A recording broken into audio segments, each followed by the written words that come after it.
Hi everybody, Sherilyn Rose here with an ombre foiled card for a birthday bash.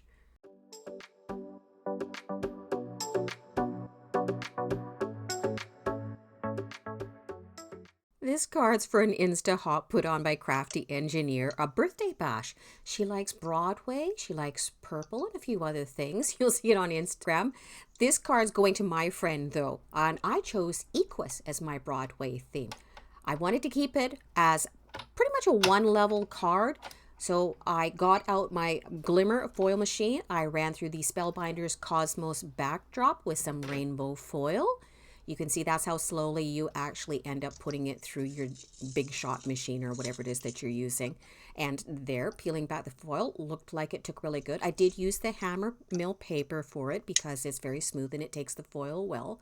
Now, I'm going over top of it with the Jane Davenport horse hug because the Equus theme, right? And my friend and I were both in the horsey world, or I used to be for many, many years until my girl died. Anyways, moving on, we have a mask that I want to put over top of it. So that's why I'm stamping it, but only around the outside. And I will fussy cut this out for this card. I've let the other ink dry. I used the intense black on the background, which is also good for copies. And it doesn't tend to smear as much with the ink. So I've got that fussy cut out and I'm setting it over top. I wanted to have some of the neck of the horse still showing, so that's why I was chopping that part out.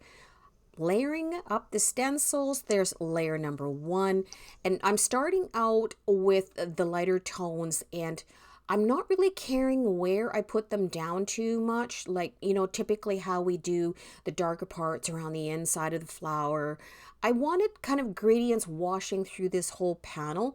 So I just started with the lighter yellows into the mid yellows and then into the pinks, and knowing that where they mixed that they would cause a peach tone. Going through each of the layers here on that stencil, wiping it off in between so that the inks don't contaminate each other. The greens, I used a really, really light green just so that it was in the background. And around the outer edges, I brought in some of the blues and the purples because I knew that the inside portion, the horse hug portion, I was going to be doing in purple tones. So I'm peeling the first stencil off where the horse is off, and his nose got stuck, so we had to take that out. Now I've taken the outside negative piece of that masking, I've put it down, and now we're going to work on the horse. And you can see I've also put some satin tape down at the bottom because I don't want to get any of my ink blending down below that level. So I'm doing the same thing here again. I'm coming in with the pinks and the blues and the purples. I'm mixing them through. I'm not really following any rhyme or reason. And we had one of those happy accidents happen. So I'm pulling the stencil off, the negative masking portion. And when I get it off, I realize that, oh, where the horse's mane was, there's a leaf behind it that was also set in blue. So I'm like, okay, great. We'll let that all, you know, dry back. Let's get to the sentiments. And I didn't know which one I was going to use. So I pulled out the poppy stamps, the hip birthday wishes. I also pulled out a memory box, the grand best wishes. And I used wishes from one and best from the other. And the other die, when I was trying it against it, I didn't like how it sat on there. You can see this here. I'm trying them out. That one just got lost. It was too fine and it didn't quite fit in the corner. So we're going with the other two. To end up with a straight line on the best, I use some Post-it squares to put down across that. Then I'm going to slide it under and use it as a gauge for where I'm actually supposed to cut through that with my guillotine trimmer. Ta-da! I'm layering them up. I decided to go with the purple on the top, even though the yellow was a really pretty yellow against it too. And yellow's just such a happy color, right? But then I guess purple is as well. I'm just shifting the purple top layer just slightly over from the yellow layer behind. I needed to trim down the panel just a wee bit to fit it on the card a little bit better. Oh, and it ends up with about 1/8 of an inch around the outside.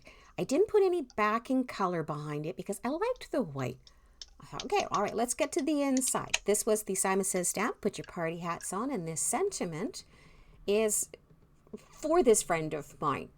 I've known her for a few years. We were in the horse industry together. We actually did work together at one point. We used to walk together. And I'm doing it in blues, in with the pinks, and with the purples. You can see each of these layers as I'm bringing it over. I'm using the brush to dab off sections. And I'm just doing this multiple times to get them blending all the way through. Excuse my shirt, by the way. She's going to get this. This is my old haying shirt. So it'll be a kind of a running gag between us, because when you're haying, you need a long sleeve shirt that you can then buck the hay up, and it always ends up getting ratty on the sleeves. It ends up getting ratty on the front. And I have kept this thing even though I don't have my girl anymore, because I love it. So this is where I messed up. At the end, I thought, oh, I'll just put a little bit of interference ink over top this portion.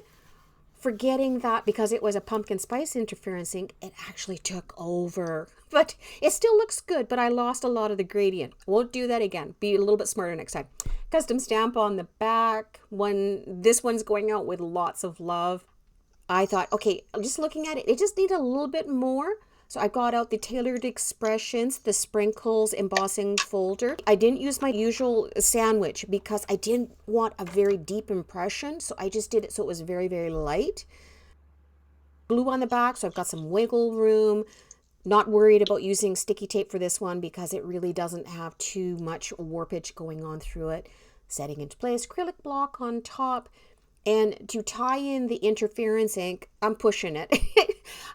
I pressed the 2 sentiments from the front, the best wishes, just into a little bit of the interference ink. My original grand plan was to use some matte embossing powder over top of this to build it up. And then I just looked at it and went, no, listen to the voices of your ancestors. That is enough. So I stopped. All right, I'm going to jump to the sentiments. I literally threw the prism confetti down, but I thought, okay, I just need something else. I need something that's not blingy, not shiny. So I grabbed some of the Altenew enamel dots. I put them down first, and then I'm gluing this calls for confetti, the prism ones into place. I love those ones. They just pick up every color.